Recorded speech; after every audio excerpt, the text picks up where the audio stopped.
New York के mayor द्वारा Benjamin Netanyahu को गिरफ्तार करवाने की कानूनी कोशिशों और अमेरिका पहुंचने पर गिरफ्तारी के हंगामे और असर पर ताजा अपडेट सितंबर में। तो ईरान ममदानी के कदमों को एक बड़ा झटका लगा है, क्योंकि राष्ट्रपति डोनाल्ड ट्रंप ने साफ कर दिया है कि इजरायली प्रधानमंत्री को अमेरिका में किसी भी तरह से किसी भी रूप में गिरफ्तार नहीं किया जाएगा।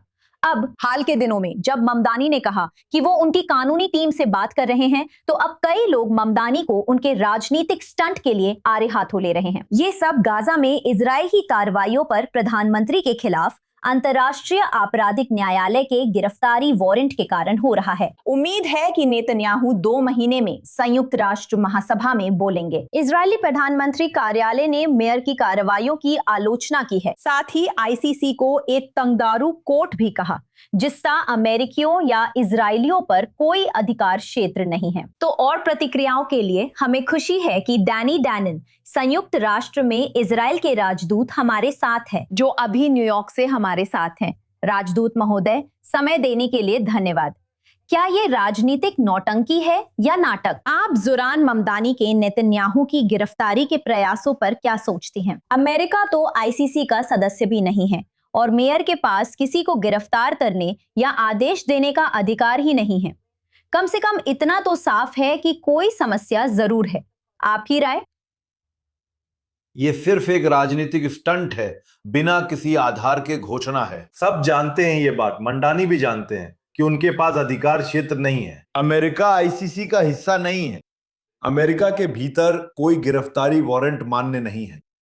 साथ ही संयुक्त राष्ट्र और अमेरिका के बीच एक समझौता है जिससे नेता संयुक्त राष्ट्र में बोल सकते हैं। मैं आपको उन नेताओं की लंबी सूची दे सकता हूं जो वहां आए थे, तानाशाह भी, और उनकी तुलना प्रधानमंत्री से की जाती है। महमूद अहमदीनजदाद यूएन में बोलने आए थे, मुअम्मर गद्दाफी, यासिर अराफात।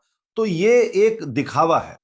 मायो ममदानी की अपनी समस्याएं थी, वो अपने चुनावी वादे पूरे नहीं कर सकते, तो मुफ्त बसों, मुफ्त आवास और किफायती घरों पर ध्यान देने के बजाय वे इजराइल को दोषी ठहरा और हमला कर रहे हैं। अगर किसी को गिरफ्तार करना है तो वो खुद मायो ममदानी है। आप जानते हैं वो नफरत फैला रहे हैं, वो यहूदी संगठनों के खिलाफ लोगों को भड़का रहे हैं, उन्हें कह रहे हैं। आप जानते हैं अंधेरी ताकतें, राक्षस, वो हमास आतंकवादियों की तारीफ कर रहा है जिन्होंने 7 अक्टूबर को भाग लिया था, और सिर्फ पिछले हफ्ते उसने अपने कमिश्नर को संयुक्त राष्ट्र में ईरान के राजदूत से मिलने के लिए भेजा। सिर्फ आखिरी मिनट में यह बैठक स्टेट डिपार्टमेंट ने रद्द की थी। तो मेरा मानना है कि आपको मेयर के रूप में अपने कार्यों पर ध्यान देना चाहिए और विदेश नीति को डीसी में उन लोगों पर छोड़ देना चाहिए जो हमसे जुड़े मामलों को संभाल रहे हैं। राजदूत, खासकर जब देखा जाए कि इस मामले को राष्ट्रपति डोनाल्ड ट्रंप से कितना समर्थन मिला है। उन्होंने सोशल मीडिया पर पोस्ट किया कि बेंजामिन नेतन्याहू ईरान के खिलाफ लड़ रहे हैं, जिसने हाल ही में 52,000 निर्दोष प्रदर्शनकारियों को मार डाला। ये अमेरिकी राष्ट्रपति के शब्द हैं। वे आगे कहते हैं कि ईरानी शासन पिछले 47 सालों से अमेरिकी सैनिकों और दूसरों को मारता आ रहा है। जोरान मंडानी दुनिया भर के नेताओं और आतंकवादी हमलों पर ध्यान देने वालों की आलोचना क्यों नहीं कर रहे? वे सिर्फ इजराइल और प्रधानमंत्री पर ही ध्यान केंद्रित कर रहे हैं। खैर, आपको उनसे ही पूछना होगा कि वे ऐसा क्यों कर रहे हैं।